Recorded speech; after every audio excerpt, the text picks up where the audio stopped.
समरूपता, सिमेट्री उदाहरण।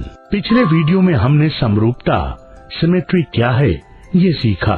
क्या आपको शेर खान का जादुई आईना याद है? क्या आप पहचान सकते हैं कि इनमें से कौन सी तस्वीर आईने में पूरी होगी? बहुत बढ़िया, तुमने सही पहचाना। ये ऐसी तस्वीरें हैं जो आईने में पूरी हो जाएगी, क्योंकि वे दो समान हिस्सों में बनी है।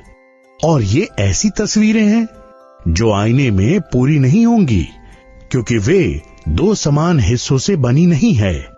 इस वीडियो में हम बिंदुओं वाली रेखा की मदद से चित्र को दो एक जैसे बराबर भागों में बांटना सीखेंगे। अपने जादुई आईने के कारण शेर खान बहुत लोकप्रिय हो गया, लेकिन एक दिन उसने देखा कि कक्षा में मीनू के आसपास भारी भीड़ जमी है। देखो, मैं इस चित्र पर केवल एक बिंदुओं वाली रेखा खींचूंगी और ये चित्र को दो समान हिस्सों में बांट दूंगी। मीनू अपने हाथ में एक स्टार की तस्वीर के साथ बच्चों को बता रही है। वो चित्र पर इस तरह एक रेखा खींचती है। वाह, ये जादू शेर खान के जादुई आईने से भी बेहतर है। बच्चे उत्साह के साथ चिल्लाते हैं। शेर खान एक कागज पर एक सी खींचता है और चिल्लाता है, अगर तुम्हारा जादू मेरे जादू से बेहतर है तो क्या तुम इस सी को एक बिंदुओं वाली रेखा का उपयोग करके दो समान हिस्सों में बांट सकती हो? मीनू मुस्कुराई और उसने शेर खान के सी पर इस तरह से एक बिंदुओं वाली रेखा खींची। शेर खान चौंक जाता है। वो भोला को कक्षा के एक कोने में ले जाता है और उससे कहता है, भोला, तुम बहुत चालाक हो। क्या तुम इस मीनू का जादू फेल कर उसको सबक नहीं सिखा सकते हो? ठीक है, मैं तुम्हारी मदद करूंगा, भोला ने शेर खान से कहा। भोला एक कागज पर एक मोजा बनाता है और मीनू से कहता है, क्या तुम इस तस्वीर एक बिंदुओं वाली रेखा का उपयोग करके दो समान भागों में बांट सकती हो? मीनू बहुत सोचती है और कहती है, नहीं, मैं नहीं कर सकती। शेर खान उसे देखकर हंसने लगता है और बाकी सभी बच्चे हैरान होते हैं कि उसका जादू फेल हो गया।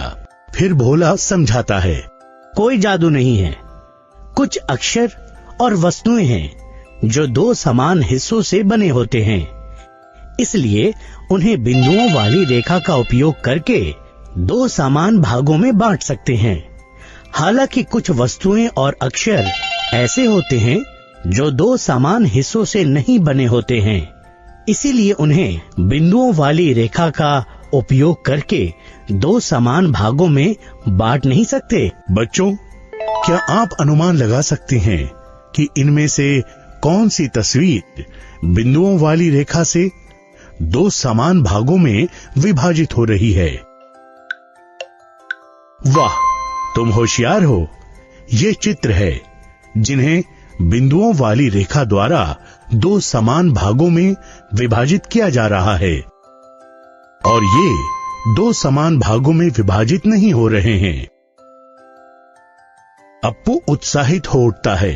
भोला, मैंने इस कागज पर अपने चेहरे का मास्क बनाया है और इस पर ये रेखा भी खींची है। क्या तुम मुझे बता सकते हो कि मुझे कैसे पता चलेगा कि ये रेखा मेरे मास्क को दो समान भागों में विभाजित कर रही है या नहीं? ये बहुत आसान है। यदि तुम ये जानना चाहते हो कि एक बिंदुओं वाली रेखा किसी आकृति को दो समान भागों में विभाजित करती है या नहीं, तो बस रेखा पर आकृति को मोड़ो। यदि दो भाग मेल खाते हैं तो रेखा आकृति को दो समान भागों में विभाजित कर रही है। यही कारण है कि तुम्हारी रेखा तुम्हारे मास्क को दो समान भागों में विभाजित नहीं कर रही है, भोला ने अप्पू से कहा। सभी बच्चे भोला की बुद्धिमत्ता से प्रभावित होते हैं और उसे फिर से गधा नहीं कहने का वादा करते हैं। बच्चों, आओ, मैं आज आपको एक और दिलचस्प बात सिखाऊंगा। क्या तुम मुझे बता सकते हो कि बब्बन की इन दो छवियों में क्या अंतर है? हाँ, ये सही है। आप बाईं छवि में जो कुछ भी देखते हैं वो दाहिनी छवि में बिल्कुल उल्टी है। जैसे उसका बायां हाथ बाईं छवि में उसकी कमर पर है, लेकिन दाहिनी छवि में उसका दाहिना हाथ उसकी कमर पर है।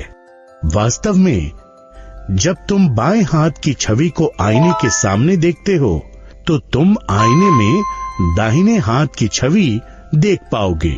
ऐसी छवियां जो समान हैं लेकिन एक दूसरे के बिल्कुल उल्टी हैं, मिरर इमेजेस कहलाती हैं। ये मिरर इमेजेस के कुछ और उदाहरण दिए गए हैं। अब तुम आईने में विभिन्न वस्तुओं को देखने का प्रयास करो और अधिक सीखने का आनंद लो। इस वीडियो में हमने बिंदुओं वाली रेखा की मदद से चित्र को दो एक जैसे बराबर भागों में बांटना और मिरर इमेज के बारे में सीखा।